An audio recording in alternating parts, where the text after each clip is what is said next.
जय हिंद दोस्तों। वीडियो को स्किप मत करिएगा, ध्यान से सुनिए मैं क्या कह रहा हूँ। देखिए, बीए फिफ्थ सेमेस्टर, ठीक है, बीए फिफ्थ सेमेस्टर में पॉलिटिकल साइंस का जो 301 का पेपर होने वाला था 6 जनवरी को, ठीक है। तो इसमें क्या कर दिया दोस्तों, देखिए POL 301 में की जगह POL 302 का पेपर दे दिया था, ठीक है। तो इसके वजह से पेपर कैंसिल हो गया। तो ध्यान दीजिएगा, जो POL, ठीक है, POL 301 का पेपर है, यह आपका 8 जनवरी को होगा, ठीक है। और जो POL, ठीक है, POL 302 का पेपर है, यह आपका 27 जनवरी को होगा, ठीक है। इन दोनों को याद रखिएगा, 301 का पेपर 8 जनवरी को और 302 का पेपर 27 जनवरी को होगा, ठीक है। इसमें दोस्तों मैं दिखा देता हूँ आपको। देखिए, जो पेपर आप लोगों को मिला था उस पेपर को हम यहाँ पे सॉल्व कराने वाले हैं। बीए फिफ्थ सेमेस्टर 2023-24 में पॉलिटिकल साइंस का कंपैरेटिव गवर्नमेंट एंड पॉलिटिक्स, ठीक है, UK, USA, Switzerland and China. Paper का नाम ये था दोस्तों, ठीक है।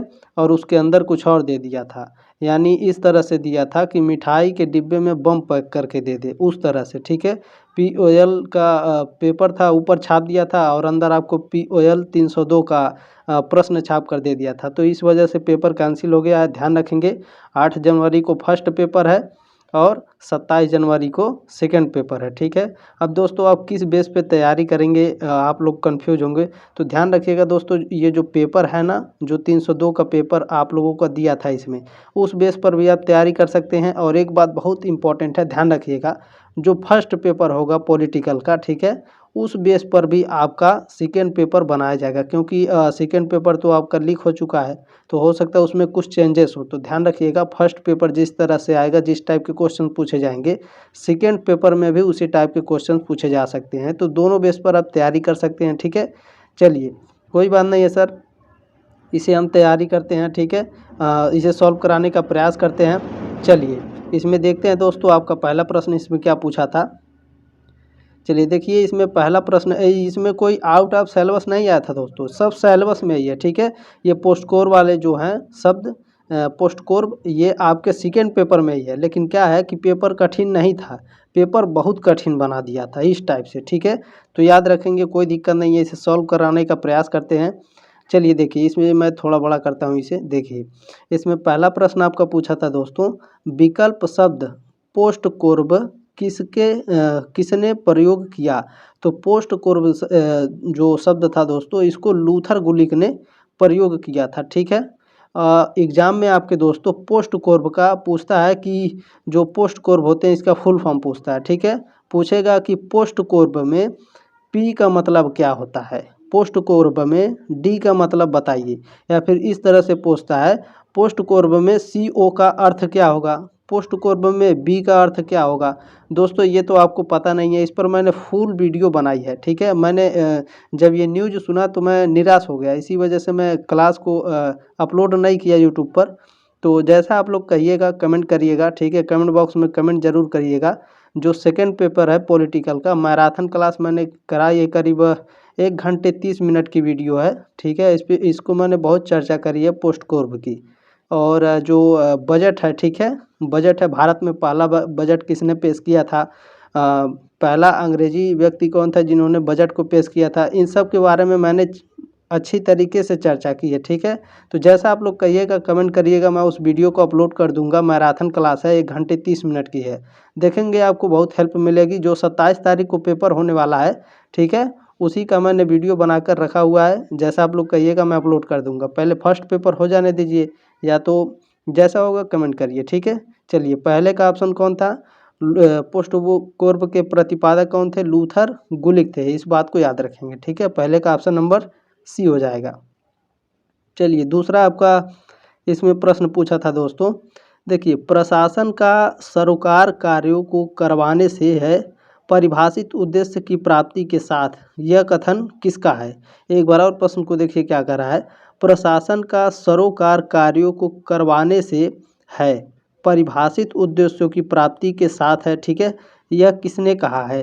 तो यह आपका दोस्तों कहा था लूथर गुलिक ने, ठीक है। ऑप्शन नंबर इसका भी C हो जाएगा। चलिए, अगला प्रश्न आपका इसमें क्या पूछा था, तीसरा प्रश्न पूछा था, निम्न में से किन्होंने प्रशासन के एकीकृत दृष्टिकोण का समर्थन किया था?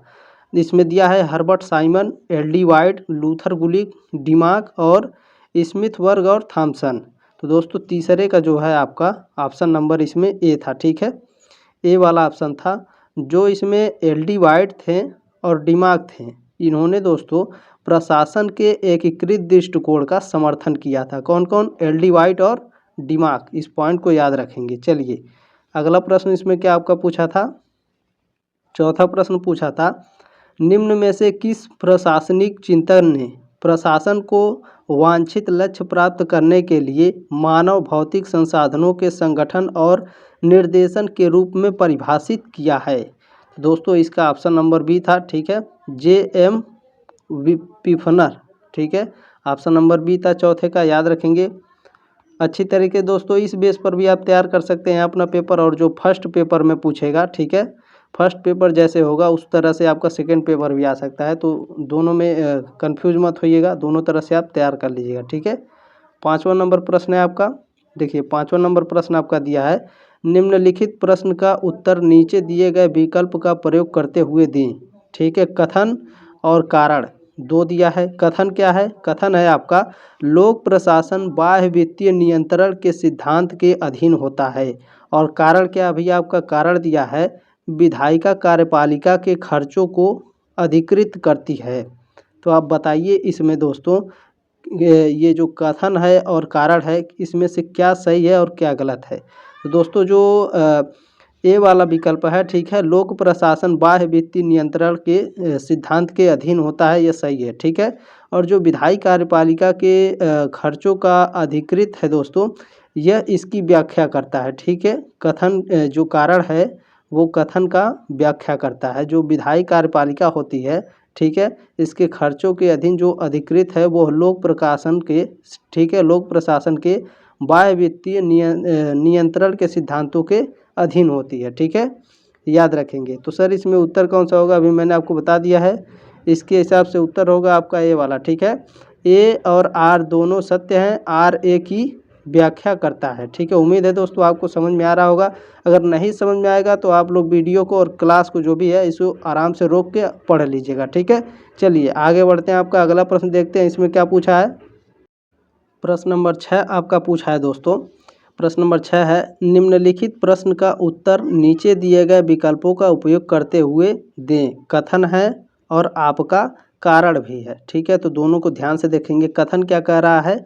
कथन कह रहा है कि वुडरो विल्सन ने लोक प्रशासन के कानून को व्यापक और व्यवस्थित रूप से लागू करने के कार्य के रूप में परिभाषित किया है। तो यह बिल्कुल सही कहा उन्होंने, ठीक है। वुडरो विल्सन ने लोक प्रशासन के कानून को व्यापक और व्यवस्थित रूप से लागू करने के कार्य के रूप में परिभाषित किया है, तो यह सही है, ठीक है। और कथन क्या कह रहा है? कथन को बहुत ध्यानपूर्वक देखिएगा, सॉरी कारण को देखिएगा। कारण क्या है इनका कि उनके अनुसार कानून का प्रत्येक विशेष प्रयुक्त प्रशासन का एक कार्य नहीं है मतलब यह गलत है, यानी हमारा केवल ऑप्शन ए वाला सही है, कथन सही है, ठीक है। और जो कारण है वो कथन की व्याख्या भी नहीं कर रहा है, तो यानी केवल हमारा ए वाला सही है। तो ऑप्शन में हम देख लेंगे हमारा कौन सा सही है। देखिए ऑप्शन इन्होंने बिल्कुल सही लगाया है, ठीक है। ए सत्य है किंतु आर गलत है, ठीक है। छठे का ऑप्शन नंबर सी हो जाएगा। चलिए इसमें अगला देखते हैं। 7वां नंबर आपका प्रश्न पूछा है, निम्न में से कौन कहता है कि लोक प्रशासन में केवल सरकार की कार्यकारी शाखा के काम शामिल होते हैं? एल.डी. वाइट कहते हैं, लिंडन अर्विक है वो कहते हैं, या फिर लूथर गुलिक, या फिर W.F. बिलोवी कहते हैं। तो दोस्तों 7वें का ऑप्शन नंबर ए इसमें सही था, ठीक है। जो एल.डी. वाइट हैं ये कहते हैं कि लोक प्रशासन में केवल सरकार की कार्यकारी शाखा के काम शामिल होते हैं, ठीक है। चलिए आगे बढ़ते हैं। 8वां नंबर आपका क्या पूछा है? 8वां नंबर आपका प्रश्न इसमें दिया है, ध्यान से देखेंगे। लोक प्रशासन में सरकार की सभी गतिविधियां शामिल हैं, चाहे वह विधान शाखा की हो, कार्यकारी शाखा की, या सरकार की न्यायिक शाखा की। इस कथन से झलकता है प्रशासन का एकीकृत दृष्टिकोण झलकता है, या फिर प्रशासन का व्यापक दृष्टिकोण झलकता है, या फिर प्रशासन का प्रबंधकीय दृष्टिकोण झलकता है, या फिर प्रशासन का संकीर्ण दृष्टिकोण झलकता है। तो इसमें दोस्तों जो आपका प्रशासन का व्यापक दृष्टिकोण है, ठीक है, यह क्या है, यह लोक प्रशासन में सरकार की सभी गतिविधियां शामिल होती हैं, ठीक है, चाहे वह किसी विधान शाखा की हो, सरकारी शाखा की हो, सरकार की न्यायिक शाखा की हो, ठीक है, ये सभी क्या है, प्रशासन का व्यापक दृष्टिकोण के अंतर्गत आते हैं। इस पॉइंट को याद रखेंगे। चलिए अगला आपका देखते हैं, अगला क्या है। प्रश्न नंबर 9 आपका इसमें दिया है दोस्तों, सभी उपक्रमों की योजना, संगठन, निर्देशन, समन्वय और नियंत्रण की जरूरत होती है, ठीक है, और अच्छे ढंग से काम करने के लिए सभी को समान सामान्य सिद्धांत का पालन करना चाहिए। यह कथन किसका है? यह किसने कहा था भैया? तो यह हेनरी फ्योल जी ने कहा था। ऑप्शन नंबर सी हो जाएगा। इन्होंने बिल्कुल सही लगाया है, ठीक है, 9 का ऑप्शन नंबर सी सही था इसमें। चलिए 10वां नंबर आपका प्रश्न क्या है? 10वां नंबर दिया है, ध्यान देंगे। हमारे सामने अब कई प्रशासनिक विज्ञान नहीं है, बल्कि एक ही है जो लोक और निजी दोनों ही मामलों पर समान रूप से लागू होता है। यह कथन किसका है? तो यह कथन हेनरी फ्योल जी का है, ठीक है। हेनरी फ्योल जी ने क्या कहा था भैया? तो इन्होंने कहा था, ठीक है, कि प्रशासनिक विज्ञान नहीं है, ठीक है, हमारे सामने अब कई प्रशासनिक विज्ञान नहीं है, बल्कि एक ही है जो लोक और निजी दोनों ही मामलों पर समान रूप से लागू होता है। यह हेनरी फ्योल जी ने कहा था। चलिए प्रश्न नंबर 11 दोस्तों आपका पूछा है, इसे मैं थोड़ा बड़ा करता हूं ताकि अच्छे से दिखाई दे। देखिए प्रश्न नंबर 11 आपका इसमें पूछा है, निम्न में से किन प्रशासनिक चिंतकों ने लोक व निजी प्रशासनों में भेद का समर्थन किया है? तो इसमें दोस्तों जो आपके पॉल एच एपेल्बी थे, ठीक है, पॉल एच एपेल्बी, और आपके इसमें थे सर जोसिया स्टैम्प और हर्बर्ट साइमन। इन तीनों लोगों ने दोस्तों लोक व निजी प्रशासन में भेद का समर्थन किया है। याद रखेंगे, बहुत ही इंपॉर्टेंट है, ठीक है, ताकि दोस्तों अगर आपका अगला प्रश्न आए इसमें, पहले मैं इसका उत्तर बता देता हूँ, ठीक है। देखिए इसमें क्या दिया है, 11वें का कौन कौन सा 1, 3 और 4, इसमें देख लेंगे 11 में हमारा दिया है कि नहीं। तो हमारा कौन सा ऑप्शन दिया है 1, 3 और 4, तो इसमें सी ऑप्शन दिया है, बिल्कुल सही इन्होंने लगाया है, ठीक है। 1, 3 और 4 हमारा सही था, ठीक है। मैं क्या बता रहा था कि इसमें दोस्तों जो अगर आपका इस तरह से प्रश्न आएगा तो इस बेस पर अगर आप तैयारी करे रहेंगे तो भी आपके लिए अच्छा रहेगा, ठीक है। तो ध्यान दीजिएगा, सभी प्रश्नों को अच्छे से पढ़िएगा, ठीक है। 12वां नंबर प्रश्न आपका पूछा था, सरकारी प्रशासन अपनी सार्वजनिक प्रकृति के कारण जिस प्रकार सार्वजनिक परीक्षण और विरोध के अधीन होना है, उसी प्रकार अन्य प्रशासनिक कार्यों से इतना भिन्न होता है जिसका एहसास बाहर से मुश्किल से ही हो सकती है। यह कथन किसका है? तो दोस्तों यह कथन आपका था एम्पेल्बी जी का, ठीक है, ऑप्शन नंबर सी हो जाएगा। 12 का ऑप्शन नंबर सी इसमें सही था, याद रखेंगे। चलिए 13वां नंबर प्रश्न आपका क्या है, राजनीति का नाता राज्य की इच्छा की अभिव्यक्ति से है, ठीक है, जबकि लोक प्रशासन का सरोकार इस नीतियों को लागू करने से है। यह किसने कहा है? तो यह आपके कहे थे भैया गुडनाव जी ने, ठीक है। गुडनाव जी ने क्या कहा था? तो गुडनाव ने कहा था राजनीति का नाता राज्य की इच्छा की अभिव्यक्ति से है, ठीक है, जबकि लोक प्रशासन का सरोकार इन नीतियों को लागू करने से है, ठीक है। चलिए अगला प्रश्न आपका क्या पूछा है, 14वां नंबर प्रश्न देखते हैं। प्रश्न नंबर 14 आपका पूछा है दोस्तों, ध्यान दीजिएगा यहाँ पर। प्रश्न नंबर 14 क्या है, थोड़ा इसे मैं बड़ा करता हूँ। देखिए 14 नंबर प्रश्न आपका पूछा था, रॉबर्ट डाल, यहाँ डहल भी लिखा रहता है कभी कभी, ये भी ध्यान रखिएगा, ठीक है। रॉबर्ट डाल की जगह डहल भी लिखता है, तो ये भी याद रखेंगे, ठीक है। रॉबर्ट डाल के अनुसार लोक प्रशासन के उद्भव में निम्न में से कौन सा कारक बाधा नहीं है? इन चारों में से दोस्तों रॉबर्ट डाहल के अनुसार लोक प्रशासन के उद्भव में इन चारों में से कौन सा कारक बाधा नहीं है? तो याद रखेंगे दोस्तों, जो लोक प्रशासकों की बौद्धिक क्षमता होती है, ठीक है, लोक प्रशासकों की बौद्धिक क्षमता रॉबर्ट डाहल के अनुसार लोक प्रशासन के उद्भव में यह कारण बाधा नहीं होए, यह बाधा नहीं होती है, ठीक है, याद रखेंगे। 14 का ऑप्शन नंबर सी हो जाएगा। प्रश्न नंबर 15 आपका पूछा है दोस्तों, ध्यान रखेंगे, इसे मैं थोड़ा बड़ा करता हूँ ये, ठीक है। चलिए 15 नंबर प्रश्न है आपका, जब लोक प्रशासन का अध्ययन तुलनात्मक नहीं होगा, लोक प्रशासन का विज्ञान बनने का दावा खोखला है, यह कथन किसका है? तो यह कथन है रॉबर्ट डाहल जी का, ठीक है। यहाँ डाल लिखा है, कोई दिक्कत नहीं है, रॉबर्ट डाहल जी का, ठीक है। रॉबर्ट डाहल ने क्या कहा था भैया? तो इन्होंने कहा था कि जब तक लोक प्रशासन का जो अध्ययन है तुलनात्मक नहीं होगा, तब तक लोक प्रशासन का विज्ञान बनने का दावा खोखला होगा, ठीक है। यह रॉबर्ट डाहल ने कहा था। चलिए भैया ठीक है, कोई दिक्कत नहीं है, आगे बढ़ते हैं। 16वां नंबर प्रश्न वेरी वेरी मोस्ट इम्पोर्टेंट है, इसे मैं काफ़ी एक्सप्लेन करने वाला हूँ, बहुत विस्तार से बताऊँगा, ध्यान दीजिएगा, ठीक है। देखिए 16वां नंबर प्रश्न आपका पूछा भैया कि निम्न में से कौन सा जोड़ा गलत तरीके से मिलाया हुआ है? तो दोस्तों यहाँ पर दिया है आपका, देखिए जो मैंने क्लास रेडी कराया ना 1 घंटे 30 मिनट का, इसमें मैंने काफ़ी अच्छे से इस प्रश्न को बताया है। ये जो है पॉलिटिकल एंड एडमिनिस्ट्रेशन, यह प्रश्न आपको कंफ्यूज कर देगा और 99% बच्चे जो है इस प्रश्न को गलत कर देते हैं। काफ़ी अच्छे से एक्सप्लेन किया है, कमेंट करिएगा, मैं उस क्लास को अपलोड कर दूंगा, ठीक है। तो अभी 27 तारीख को है, जैसा आप लोग कहिएगा, फर्स्ट पेपर आप लोग पहले दे लीजिए अच्छे से, ठीक है।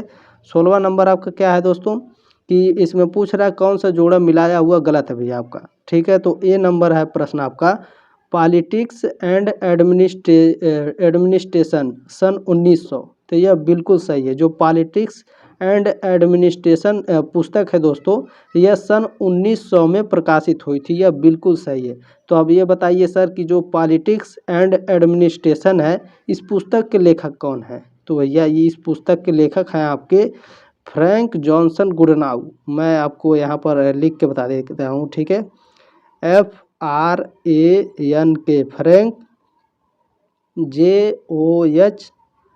JOHNSON जॉनसन, गुडनाउ भी लिख देता हूँ, चलिए GOOD गुड, NOW नाउ, ठीक है। इस पुस्तक के लेखक कौन है भैया? पॉलिटिक्स एंड एडमिनिस्ट्रेशन के फ्रैंक जॉनसन गुडनाउ। यह पुस्तक सन 1900 में प्रकाशित हुई थी, ठीक है सर। अगला बताइए। चलिए अब आपका ऑप्शन नंबर बी वाला देखते हैं दोस्तों। ऑप्शन नंबर बी इसमें क्या लिखा है? Principles of public administration. देखिए इनमें कोई ज़्यादा अंतर नहीं है, क्या है? Politics and administration, principles of public administration, ठीक है। बी वाला बताइए। देखिए प्रिंसिपल्स ऑफ पब्लिक एडमिनिस्ट्रेशन जो है यह 1927 में प्रकाशित हुई थी, ठीक है भैया। कब हुई थी? 1927 में। तो यह वाला हमारा जो मिलान है वह गलत तरीके से किया गया है, ठीक है। तो अब ये बताइए सर कि प्रिंसिपल्स ऑफ पब्लिक एडमिनिस्ट्रेशन के पुस्तक के लेखक कौन हैं? तो इस पुस्तक के लेखक है भैया आपके WF बिलोबी। चलिए हम इसको लिख के बता देते हैं। इस पुस्तक के लेखक कौन है भैया आपके? इस पुस्तक के लेखक कौन है प्रिंसिपल्स ऑफ पब्लिक एडमिनिस्ट्रेशन के? तो लिखिए WF बिलोबी। कौन है भैया? WF बिलोबी इस पुस्तक के लेखक हैं, ठीक है, प्रिंसिपल ऑफ पब्लिक एडमिनिस्ट्रेशन के। और इस पुस्तक के लेखक मैंने क्या बताया है? पॉलिटिक्स एंड एडमिनिस्ट्रेशन के, तो फ्रैंक जॉनसन गुडनाउ। उम्मीद है दोस्तों आपको याद हो गया होगा। सन 1900 में इसका प्रकाशन हुआ था। प्रिंसिपल्स ऑफ पब्लिक एडमिनिस्ट्रेशन का जो प्रकाशन वर्ष है वह आपका 1927 में हुआ था, ठीक है सर, याद हो गया। सी वाला बताइए। चलिए सी वाला आपको दिखाते हैं। सी वाला आपका इसमें दिया है दोस्तों, papers on the science of administration 1937। तो इसका सन तो सही है, 1937 में इसका प्रकाशन हुआ था, ठीक है। Papers on the science of administration, तो इसके बारे में बताइए, इसके लेखक कौन है? तो इसके लेखक दोस्तों आपके हैं लूथर गुलिक। कौन है भैया आपके? लूथर गुलिक, ठीक है। अगर लेखक पूछेगा तो लूथर गुलिक हो जाएगा, लेकिन संपादक में इसके दो लोग थे। जो papers on the science of administration है दोस्तों, इसके संपादक दो लोग थे। कौन कौन थे भैया? तो उसको भी मैं यहाँ लिख दे रहा हूँ। देखिए इसके संपादक दो लोग थे। पहले थे आपके लूथर गुलिक, ठीक है, पहले थे लूथर गुलिक, ठीक है भैया, हो गया। दूसरा बताइए। देखिए दूसरा जो आपके थे इसमें संपादक वो लिंडन थे। कौन थे भैया? लिंडन उर्विक। कौन थे आपके? लिंडन उर्विक, ठीक है। इस पुस्तक के संपादक कौन थे? आपके एग्जाम में ऐसे पूछेगा कि papers on the science of administration के संपादक कौन है? लूथर गुलिक अगर नहीं देगा तो लिंडन उर्विक देगा। अगर दोनों दे देगा तो क्या करेंगे सर? अगर दोनों देता है तो ए और बी का ऑप्शन देता है, तो ए और बी हमारा सही हो जाएगा। संपादक कौन है? लिंडन उर्विक और लूथर गुलिक। लेखक कौन है? लूथर गुलिक। ठीक है। प्रकाशन कब हुआ था भैया? तो 1937 में इसका प्रकाशन हुआ था। ठीक है सर। डी वाला बताइए। चलिए डी वाला देखिए, introduction to the study of public administration, यह 1926 में प्रकाशित हुई थी। बिल्कुल सही है। तो इसके लेखक कौन है? तो इसके लेखक हैं वुडरो विल्सन। ठीक है भैया। Introduction to the study of public administration के लेखक कौन है? Woodrow Wilson. Woodrow Wilson. ठीक है। अब याद हो गया ना दोस्तों? उम्मीद है आपको अच्छी तरीके से याद हो गया। अब इसमें अंतर ज़्यादा नहीं है। देखिए इसमें क्या पूछा है? Politics and administration, introduction to the study of public administration, principles of public administration. इन तीनों पुस्तकों के बारे में मैंने दोस्तों जो क्लास कराया हूँ मैं, अभी अपलोड नहीं है, काफ़ी अच्छे से समझाया हूँ। ठीक है। यहाँ पर भी समझा दिया हूँ ताकि आपको अच्छे से याद हो जाए, आपका एक भी प्रश्न गलत ना हो। ठीक है। प्रश्न नंबर 17 आपका पूछा है दोस्तों, मैक्स वेबर के अनुसार किस मामले में नौकरशाही संगठन के अन्य रूपों से श्रेष्ठ है? तो मैक्स वेबर के अनुसार दोस्तों नौकरशाही जो संगठन है वह निश्चितता, स्थिरता, अनुशासन और भरोसेमंदी, ठीक है, इन सभी संगठनों के रूपों को श्रेष्ठ हैं। ठीक है। तो ये चारों इसमें से सही है। ये हमारा पूछा कौन सा विकल्प सही होगा, तो देख लेंगे हमारा चारों कौन दिया है। तो डी वाला ऑप्शन हमारा इसमें सही हो जाएगा, 1, 2, 3 और 4। प्रश्न नंबर 18 आपका पूछा है दोस्तों, मैं इसे थोड़ा बड़ा करता हूं ताकि अच्छे से दिखाई दे। ठीक है। देखिए 18वां नंबर आपका प्रश्न पूछा था कि तार्किकता किसका आधार है? करिश्माई प्राधिकार है, पारंपरिक प्राधिकार है, कानूनी प्राधिकार है या नैतिक? तो ये नैतिक तो है नहीं, इसमें तीनों है। ठीक है। करिश्माई प्राधिकार, पारंपरिक प्राधिकार और कानूनी प्राधिकार। ठीक है। तो हमारा ऑप्शन में दोस्तों 1, 2 और 3 दिया ही नहीं है, तो हम कैसे लगाएंगे? तो ध्यान दीजिएगा दोस्तों, ये जो कानूनी प्राधिकार है, ठीक है, कानूनी प्राधिकार करिश्माई प्राधिकार और पारंपरिक प्राधिकार से श्रेष्ठ होता है, कानूनी प्राधिकार। ठीक है। तो हमारा 3 नंबर ऑप्शन सही हो जाएगा। तो ऑप्शन सी इसमें सही हो जाएगा हमारा, केवल 3। अब ये बताइए तार्किक जो अधिकार ये प्राधिकार दिए थे, ये किसने दिया था? तो मैक्स वेबर ने दिया था। ठीक है। मैक्स वेबर ने तार्किक के 3 आधार दिए थे। कौन कौन से? करिश्माई प्राधिकार, पारंपरिक प्राधिकार और कानूनी प्राधिकार। और सबसे श्रेष्ठ कौन है? तो कानूनी है, याद रखेंगे। ठीक है। बहुत टफ बना दिया था, मैं इतना सोचा नहीं था दोस्तों कि इस तरह से प्रश्न आपका पूछेगा। चलिए कोई बात नहीं है, ध्यान देंगे। 19वां नंबर प्रश्न आपका इसमें पूछा है दोस्तों कि किसने क्लासिकीय दृष्टिकोण की व्याख्या इंजीनियरिंग दृष्टिकोण के रूप में की है? तो दोस्तों जो आपके अर्विक थे, ठीक है, लिंडन अर्विक, ठीक है, इन्होंने जो क्लासिकीय दृष्टिकोण की व्याख्या इंजीनियरिंग दृष्टिकोण के रूप में की है। ठीक है। 19 का सी ऑप्शन सही था इसमें। चलिए 20 नंबर आपका प्रश्न इसमें पूछा है दोस्तों। ठीक है। इसमें भी आपका ऑप्शन दे करके पूछा है, इनमें से कौन सा सही है? ठीक है। क्या पूछा है? इनमें से कौन हार्नार्थ प्रयोग के नतीजे हैं?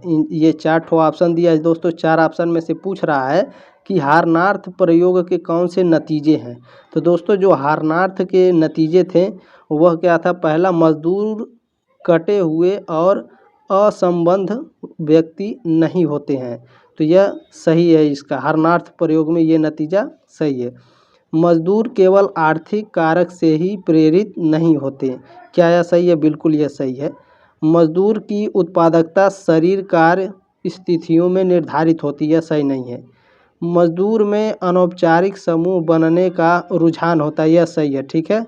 तो हम देख लेंगे हमारा ऑप्शन में कौन सा सही है। 1, 2 और 4 देख लेंगे हमारा कौन सा सही है इसमें। तो बी वाला ऑप्शन हमारा सही हो जाएगा। ठीक है। 1, 2 और 4। चलिए अगला प्रश्न आपका देखते हैं। 21 नंबर प्रश्न आपका पूछा था, निम्न में से कौन गलत तरीके से मिलाया गया है? तो दोस्तों जो गलत तरीके से आपका मिलाया गया है, इसमें ध्यान देंगे गलत तरीके से कौन मिलाया गया है। जो अर्विक थे दोस्तों, यह आदेश की एकता यह इन्होंने नहीं दिया था। ठीक है। सी वाला ऑप्शन गलत हो जाएगा। तो आदेश की एकता कौन दिया था? तो यह फ्योल ने दिया था, हेनरी फ्योल ने।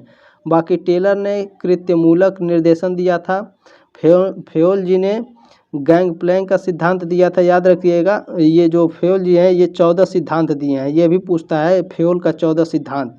ठीक है, मैंने काफ़ी अच्छे तरीके से पढ़ाया है और भी क्लास मैंने सेकेंड पेपर का क्लास कराया, उसमें भी मैंने बताया है कई क्लासों में, तो ध्यान सभी को पढ़ लीजिएगा अच्छे से। ठीक है, चलिए सी वाला ऑप्शन इसमें आपका गलत तरीके से मिलाया गया था, याद रखेंगे। चलिए 22 नंबर प्रश्न आपका है, व्यवहारवादी उपागम ने किस बात पर ध्यान केंद्रित किया है। जो व्यवहारवादी उपागम है दोस्तों, वह किस बात पर ध्यान केंद्रित किया है, तो वह संगठनों में व्यक्तियों और समूहों का वास्तविक व्यवहार। ठीक है, ऑप्शन नंबर डी हो जाएगा 22 का। चलिए अगला प्रश्न आपका क्या पूछा था इसमें, 23 नंबर प्रश्न पूछा था, किसने कहा था कि इससे पहले कि किसी विज्ञान के पास सिद्धांत हो उसके पास अवधारणाएं होनी चाहिए। यह किसने कहा था भैया आपके, तो यह आपके कहे थे हर्बर्ट साइमन ने। ठीक है, ऑप्शन नंबर डी हो जाएगा। ठीक है, बाकी इसमें थोड़ा मुझे डाउट है। ठीक है, मैं केवल 90% ही इसके साथ जाऊंगा, बाकी आप लोग कमेंट करके बताइएगा इसका उत्तर क्या होगा, कमेंट ज़रूर करिएगा। ठीक है, चलिए देखिए, जो सही नहीं लगेगा मुझे, मैं उसे सही नहीं बताऊंगा, क्योंकि मैं नहीं चाहता कि मेरी वजह से आपका कोई प्रश्न गलत हो। ठीक है, 24 नंबर प्रश्न आपका इसमें पूछा था दोस्तों, व्यवस्था की अवधारणा के बारे में कौन सा कथन सही है। व्यवस्था की अवधारणा में कौन सा कथन इसमें सही है, तो यह कई उपव्यवस्थाएं वाली एकीकृत पूर्णता है, यह सही है। उपव्यवस्थाएं एक दूसरे से स्वतंत्र होती हैं। क्या यह सही है दोस्तों, क्या यह सही है? बिल्कुल यह सही नहीं है, गलत है। इसकी एक पहचान योग्य सीमा जो इस परिवेश से अलग करती है, यह कथन सही है, यह अवधारणा सही है, तो यह सही है। ठीक है, यह परिवेश से निरंतर संपर्क में रहती है, यह भी सही है। देख लेंगे हमारा कौन सा सही है 24 का, तो 24 का हमारा सी वाला सही हो जाएगा। ठीक है, 1, 3 और 4 सी वाला सही हो जाएगा। देख लेंगे यहाँ पर सी वाला दिया है 1, 3 और 4। ठीक है, ऑप्शन नंबर सी हो जाएगा। चलिए अगला प्रश्न आपका क्या पूछा है, 25 नंबर प्रश्न पूछा है, ध्यान देंगे। 25 नंबर प्रश्न है, अनौपचारिक संगठन क्या होता है। जो अनौपचारिक संगठन है वह क्या होता है, तो लागू होता है, भावनात्मक होता है, व्यक्तिगत होता है, परंपरागत होता है, तार्किक या फिर अलिखित होता है। तो दोस्तों जो अनौपचारिक संगठन होता है वह आपका क्या होता है, भावनात्मक होता है, व्यक्तिगत होता है। ठीक है, व्यक्तिगत होता है, भावनात्मक होता है आपका, परंपरागत होता है। ठीक है, और अलिखित होता है, तार्किक नहीं होता है और लागू भी नहीं होता है। ठीक है, याद रखेंगे। ऑप्शन नंबर इसमें हमारा सी वाला सही हो जाएगा 25 का। चलिए अगला प्रश्न है आपका 26 नंबर है, ध्यान देंगे। यहाँ पर टेलरवाद के सबसे महत्वपूर्ण आलोचक हैं। जो टेलरवाद है उसके सब महत्वपूर्ण आलोचक कौन है भैया, तो एल्टन मेयो थे। ऑप्शन नंबर डी हमारा हो जाएगा। चलिए 27 नंबर प्रश्न आपका पूछा है, मैक्स वेबर के सूत्रीकरण के नौकरशाही का अर्थ है लोक सेवा, सामूहिक गतिविधियों का व्यवस्थापन, संगठन का सबसे कुशल रूप, सामूहिक गतिविधियों का तर्ककरण। तो दोस्तों मैक्स वेबर के सूत्रीकरण में नौकरशाही का इसमें क्या अर्थ हो जाएगा, तो सामूहिक गतिविधियों का तर्ककरण हो जाएगा। ठीक है, 27 का ऑप्शन नंबर डी हो जाएगा। चलिए 28 नंबर प्रश्न है आपका, किसके लिए नौकरशाही एक महाद्वीपीय कंटक था। किसके लिए भैया, तो यह आपके जो थॉमस कार्लाइल थे। ठीक है, कार्लाइल यह नौकरशाही महाद्वीपीय के कंटक था। ऑप्शन नंबर सी हो जाएगा 28 का। 29 नंबर प्रश्न आपका पूछा था, वैज्ञानिक प्रबंध का सबसे महत्वपूर्ण प्रतिरोध कहाँ से आया है। जो वैज्ञानिक प्रबंध है इसका सबसे महत्वपूर्ण जो प्रतिरोध है वह कहाँ से आया भैया, तो ट्रेड यूनियन से आया है। ठीक है, ऑप्शन नंबर डी हो जाएगा। प्रश्न नंबर 30 आपका पूछा है दोस्तों, नौकरशाही के वेबरीय मॉडल का बुनियादी गुण क्या है। क्या पूछा है, वेबरीय मॉडल का बुनियादी गुण क्या है, तो वेबरीय मॉडल का बुनियादी गुण नियमों की व्यवस्था होता है। ठीक है, ऑप्शन नंबर डी हो जाएगा 30 का। चलिए 31 नंबर प्रश्न आपका इसमें क्या पूछा है।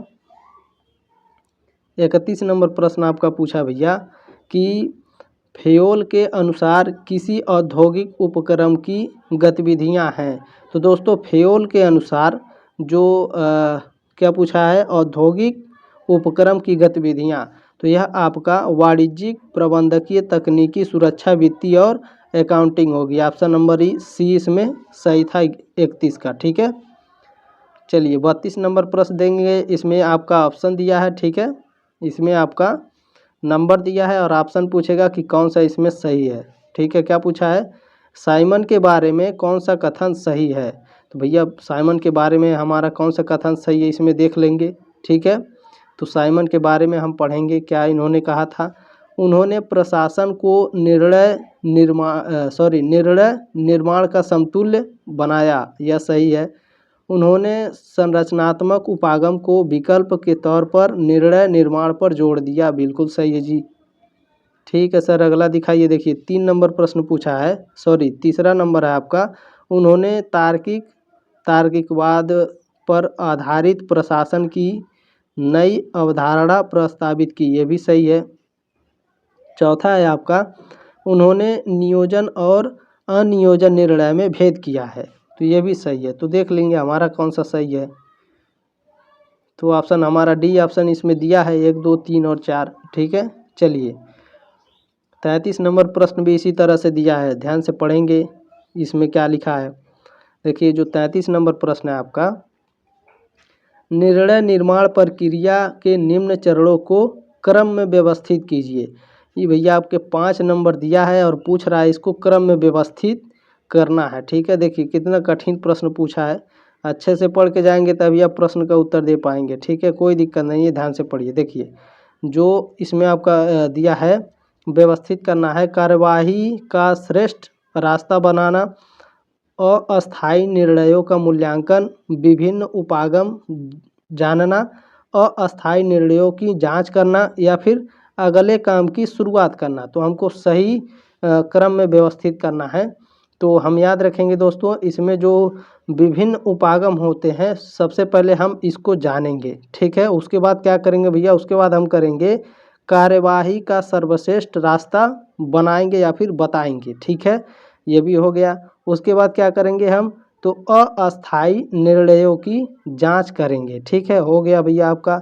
उसके बाद क्या करेंगे हम, जांच के बाद अस्थायी निर्णयों का मूल्यांकन करेंगे। ठीक है, उसके बाद क्या करेंगे, तो अगले काम की शुरुआत करेंगे। ठीक है, काफ़ी अच्छे से दोस्तों आपको समझ में आ गया होगा। नहीं समझ में आएगा तो आप लोग क्लास को रोक करके आराम से पढ़ लीजिएगा। ठीक है, तो हमारा कौन सा ऑप्शन सही हो जाएगा देख लेंगे हमारा। तो ऑप्शन हमारा सी इसमें सही हो जाएगा। ठीक है, चलिए आगे बढ़ते हैं। प्रश्न नंबर 34 आपका पूछा है दोस्तों, ध्यान देंगे यहाँ पर। देखिए साइमन द्वारा प्रतिपादित प्रशासन की नई अवधारणा किस पद्धति पर आधारित है। निर्णय निर्माण पर, सीमित तार्किकता पर, तार्किक प्रत्यक्षवाद पर, या फिर संतुष्ट करने पर। तो दोस्तों जो साइमन द्वारा प्रतिपादित प्रशासन की नई अवधारणा है वह निर्णय निर्माण सिद्धांत पर आधारित है। ठीक है, 34 का ऑप्शन नंबर ए हो जाएगा। 35 नंबर प्रश्न भी आपका पूछा है, ध्यान देंगे।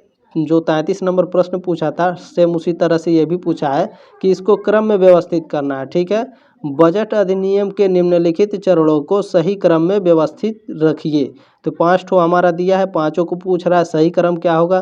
तो सही क्रम हम देख लेंगे हमारा क्या होगा। देखिए हम आपको बताते हैं, सबसे पहले हम क्या करते हैं या फिर क्या होता है हमारे देश में, तो विधायिका में प्रस्तुतिकरण होता है। ठीक है सर, उसके बाद क्या होता है, तो उसके बाद आम बहस होता है। ठीक है, उसके बाद क्या होता है, तो उसके बाद आपका अनुदान मांगों पर मतदान होता है। ठीक है, उसके बाद क्या होता है, तो उसके बाद विनिमय विधेयक पेश किया जाता है। उसके बाद बिल विधेयक पेश किया जाता है। ठीक है, अब हम देख लेंगे दोस्तों हमारा कौन सा सही है 35 का। तो 35 का हमारा ऑप्शन नंबर बी सही हो जाएगा, बिल्कुल सही इन्होंने लगाया है। ठीक है, चलिए आगे बढ़ते हैं। 36 नंबर प्रश्न आपका पूछा है दोस्तों, बजट तैयार करने का उत्तरदायित्व किसका है। तो बजट तैयार करने का उत्तरदायित्व आर्थिक मामलों के विभाग के जो लोग होते हैं उनको बजट तैयार करने का उत्तरदायित्व होता है। ठीक है, याद रखेंगे, ऑप्शन नंबर सी हो जाएगा 36 का। देखिए 37 नंबर प्रश्न है आपका, निम्न में से कौन सा बजट निर्माण का सिद्धांत नहीं है। इन चारों में से पूछ रहा है कि इनमें से कौन बजट निर्माण का सिद्धांत नहीं है। तो दोस्तों जो नहीं है इसे हम ध्यान से पढ़ेंगे। संतुलित बजट होना चाहिए। क्या यह बजट निर्माण सिद्धांत में नहीं आता है? तो यह आता है, तो हमारा यह सही हो जाएगा। तो ये क्या है? बजट शुद्ध होना चाहिए, सकल नहीं, या फिर आकलन सटीक होना चाहिए, या फिर कालातीत का नियम। तो इनमें क्या पूछा है? बजट निर्माण का सिद्धांत नहीं है, तो बजट शुद्ध होना चाहिए, सकल नहीं होना चाहिए। याद रखिएगा, सकल नहीं होना चाहिए, शुद्ध होना चाहिए। ऑप्शन नंबर बी हमारा सही हो जाएगा 37 का। चलिए 38 नंबर प्रश्न आपका क्या पूछा है? यह कथन जिसका है, जिसका नहीं है, किसका यहाँ पर पूछना चाहिए था इसे। देखिए, यह कथन किसका है? वित्तीय प्रशासन आधुनिकीकरण सरकार का मर्म है। यह कथन किसका है? तो यह हुनर आयोग का है। ऑप्शन नंबर ए हो जाएगा 38 का। ठीक है, प्रश्न नंबर 39 देख लेंगे दोस्तों। हमारा प्रश्न नंबर 39 क्या पूछा है? ठीक है, प्रश्न नंबर 39 देखिए यहाँ क्या पूछा है। बजट के साथ विधायिका में निम्न में से कौन से दस्तावेज प्रस्तुत किए जाते हैं? तो बजट के साथ विधायिका में बजट संबंधी व्याख्यात्मक स्मृति पत्र ये भी प्रस्तुत किए जाते हैं। अनुदान मांगों का सारांश ये भी, विनियोग विधेयक ये भी पेश किया जाता है, और वित्त विधेयक भी पेश किया जाता है। आर्थिक सर्वेक्षण नहीं पेश किया जाता भैया। अभी मैंने इन चारों को ऊपर पढ़ाया अच्छे तरीके से, अगर आप पढ़े होंगे हवा में मत पढ़िएगा। ठीक है, चलिए कोई बात नहीं, ये चारों सही है हमारे, 1 2 3 और 4। तो हम उत्तर देखेंगे हमारा कौन सा सही है भैया। तो डी वाला हमारा सही हो जाएगा, 1 2 3 और 4। चलिए अगला प्रश्न आपका देख लेंगे कौन सा है। 40 नंबर, इसे मैं थोड़ा बड़ा करता हूँ। देखिए 40 नंबर प्रश्न आपका पूछा है। नियंत्रक एवं महालेखा परीक्षा की टीका टिप्पणी पर उचित कार्यवाही करने की अंतिम जिम्मेदारी किसकी होती है? तो अंतिम जिम्मेदारी महालेखा परीक्षा की टीका टिप्पणी पर जो कार्यवाही करने की अंतिम जिम्मेदारी वह संसद की होती है। ठीक है, ऑप्शन नंबर सी हो जाएगा। चलिए 41 नंबर प्रश्न आपका पूछा है। भारतीय संविधान की निम्न में से कौन सी धारा में बजट शब्द का उल्लेख किया गया है? तो धारा 264 में। ठीक है, ऑप्शन नंबर डी हो जाएगा 41 का। प्रश्न नंबर 42 आपका इसमें पूछा है दोस्तों, ध्यान दीजिएगा। इनमें से कौन सा कथन सही है? तो आप लोग 5 कथन इसमें से दिया है, ध्यान से पढ़िए। संसद कर बढ़ा सकती है, संसद कर घटा नहीं सकती है, संसद कर समाप्त कर सकती है, संसद कर बढ़ा नहीं सकती, या फिर संसद कर घटा सकती है। तो दोस्तों जो संसद कर होता है वह समाप्त कर सकती है, संसद कर को बढ़ा नहीं सकती है, और संसद कर को घटा सकती है। ठीक है, ऑप्शन नंबर 20 में हमारा सही हो जाएगा। प्रश्न नंबर 43 आपका पूछा है दोस्तों, ध्यान दीजिएगा। निम्न में से कौन सा कथन गलत है? ठीक है, 5 कथन दिया है आपका और पूछ रहा है इनमें से कौन सा गलत है। ठीक है, तो हम ध्यान से पढ़ेंगे दोस्तों 43 नंबर। ठीक है, ध्यान से पढ़िएगा कौन सा कथन गलत है। तो पहला है, राज्यसभा धन विधेयक अस्वीकार कर सकता है। यह गलत है, धन विधेयक स्वीकार नहीं कर सकता है राज्यसभा। ठीक है, राज्यसभा धन विधेयक पर सिफारिशें कर सकता है, सही है। राज्यसभा विधेयक अस्वीकार नहीं कर सकता, यह भी सही है। राज्यसभा को धन विधेयक 14 दिन के भीतर लोकसभा को लौटाना चाहिए, यह भी सही है। राज्यसभा होता है धन विधेयक में संशोधन कर सकता है, नहीं करेगा भैया, काहे करेगा? तो ये भी नहीं सही है। ठीक है, हमारा 1 और 5 नहीं इसमें सही है। तो हम देखेंगे हमारा कौन सा इसमें सही नहीं है। ऑप्शन में हमारा दिया है 1 और 5 सी वाला। ठीक है, ऑप्शन नंबर सी हो जाएगा। प्रश्न नंबर 44 आपका पूछा है दोस्तों, ध्यान दीजिएगा यहाँ पर क्या पूछा है, ध्यान से पढ़िएगा। देखिए यहाँ भी 43 की तरह पूछा है। भारत में संचित निधि पर प्रभारित खर्चे के संबंध में कौन सा कथन सही है? यह संसद में मतदान का विषय है। क्या यह सही है? सही नहीं है। यह संसद में बहस का विषय है। बिल्कुल सही है। यह केवल लोकसभा में मतदान का विषय है। नहीं। यह संसद में चर्चा का विषय नहीं है। ठीक है, इस पर संसद में मतदान नहीं हो सकता है, हो सकता है। ठीक है, 2 और 5 हमारा देख लेंगे इनमें से कौन सा सही है हमारा 44 का। तो हमारा ऑप्शन नंबर सी इसमें सही हो जाएगा, 2 और 5। ठीक है, अच्छे से पढ़ लीजिएगा आप लोग भी। 45 नंबर प्रश्न आपका पूछा है। प्रशासन में वित्त सर्वत्र वैसे ही सम्मिलित हैं जैसे कि वायुमंडल में ऑक्सीजन।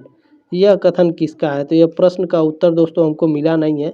बाकी आप लोग बताइएगा, कमेंट में ज़रूर कमेंट करिएगा, ताकि और लोग जितने भी स्टूडेंट हैं, छात्र छात्राएं हैं, सभी के डाउट क्लियर हो सकें। वैसे मेरा ऑप्शन नंबर ए इसमें सही है, लॉयड जॉर्ज। बाकी आप लोग कमेंट करके बताइएगा, ठीक है। प्रश्न नंबर 46 आपका पूछा है दोस्तों, प्रत्यायोजन का अर्थ है किसी विशिष्ट प्राधिकार के उच्च स्तर द्वारा निम्न स्तर को सौंपा जाना। यह कथन किसका है। यह कथन है फीपनर जी का। ऑप्शन नंबर डी हो जाएगा। चलिए अगला प्रश्न आपका क्या पूछा है। 47 नंबर आपका पूछा है, प्राधिकार के प्रत्यायोजन का अर्थ महज दूसरों के काम या ज़्यादा विस्तार में काम देना नहीं है, ठीक है। प्रत्यायोजन का मर्म है दूसरों को निर्णय शक्ति देना, ताकि वे अपने कामों की रूपरेखा में विशेष समस्याओं और समाधान में, ठीक है, अपने निर्णय का इस्तेमाल कर सकें। यह कथन किसका है। तो यह कथन दोस्तों आपका ऑप्शन नंबर इसमें टेरी है, ठीक है। ऑप्शन नंबर बी हो जाएगा। बाकी आप लोग भी इस जो है इस प्रश्न को भी कमेंट करेंगे, ठीक है, क्योंकि मुझे डाउट है 47 नंबर प्रश्न में भी। बाकी आप लोग बताइएगा ज़रूर, ठीक है। 48 नंबर प्रश्न है आपका। देखिए 48 नंबर आपका इसमें पूछा है, निर्णय निर्माण के बारे में निम्न में से कौन से कथन सही है। आपके इसमें से 4 कथन दिया है और पूछ रहा है कि निर्णय निर्माण में कौन सा कथन सही है। तो दोस्तों निर्णय निर्माण में आपकी जो कथन सही है उसे थोड़ा ध्यान से पढ़ने का प्रयास करेंगे, ठीक है। देखिए मैं आपको बता देता हूँ, देखिए यहाँ पर ध्यान से पढ़िएगा। यह कार्य का तरीका निर्धारित करने का काम होता है, बिल्कुल सही है। यह सभी पारस्परिक प्रबंध कामों से जुड़ा होता है। क्या यह सही है दोस्तों। बिल्कुल सही है, ठीक है, याद रखेंगे, बिल्कुल सही है। यह नीति निर्माण का सही समानार्थी है, गलत है। यह नीति निर्माण से जुड़ा है मगर उसका समानार्थी नहीं है, ठीक है। ऑप्शन नंबर हमारा 1, 2 और 4 हो जाएगा। देख लेंगे हमारा कौन सा ऑप्शन इसमें से सही है। तो ऑप्शन नंबर सी हमारा इसमें सही हो जाएगा, 1, 2 और 4, ठीक है। प्रश्न नंबर 49 आपका दोस्तों इसमें पूछा था, ध्यान देंगे। निम्न में से किस प्रशासनिक चिंतक का यह कथन है कि प्रत्यायोजन की अवधारणा सांगठनिक विचारधारा का महज मिथ है। यह कथन किसका है। तो यह MP फॉलेट जी का है। ऑप्शन नंबर ए हो जाएगा, ठीक है। चलिए आगे बढ़ते हैं। प्रश्न नंबर 50 आपका इसमें दिया है, ध्यान रखेंगे। प्रत्यायोजन के बारे में निम्न में से कौन सा कथन सही है, ठीक है। यहाँ पर आपके 4 ऑप्शन दिए हैं, 4 या 5 दिए होंगे, ध्यान दीजिएगा, 4 ही ऑप्शन दिया है। और यहाँ पूछ रहा है दोस्तों आपका कौन सा कथन इसमें सही है, ठीक है। तो ध्यान देंगे, यह किसी अधीनस्थ को यह अधिकार देता है कि किसी खास तरीके में वह स्वतंत्र रूप से काम कर सकता है। क्या यह कथन सही है। तो यह कथन आपका बिल्कुल सही है, ठीक है। दूसरा है, इसका अर्थ है अंतिम प्राधिकार का स्थानांतरण नहीं, ठीक है। इसका अर्थ है अंतिम प्राधिकार का स्थानांतरण नहीं, तो यह भी सही है। इसका एक द्वैध चरित्र है क्योंकि दोनों के पास एक साथ प्राधिकार है, यह भी सही है, ठीक है। और चौथा है आपका, यह पर्यवेक्षक नियंत्रण और समीक्षा के अधीन नहीं होता है, तो यह गलत हो जाएगा। तो हमारा 1, 2 और 3 देख लेंगे हमारा कौन सा है। तो डी वाला हमारा सही हो जाएगा, ठीक है, 1, 2 और 3, ठीक है। दोस्तों उम्मीद है आपको काफ़ी अच्छे से समझ में आया होगा, ठीक है। बाकी आप लोगों का जो डाउट है वो भी मैंने क्लियर कर दिया है, ठीक है। POL, ठीक है, फर्स्ट पेपर का जो है 301 वो आपका 8 तारीख को पेपर होगा, 8 जनवरी को। और जो POL, ठीक है, POL 302 है, इसका कब होगा भैया, 27 जनवरी को, ठीक है। मिलते हैं अगले क्लास में, तब तक ले जय हिंद, वंदे मातरम।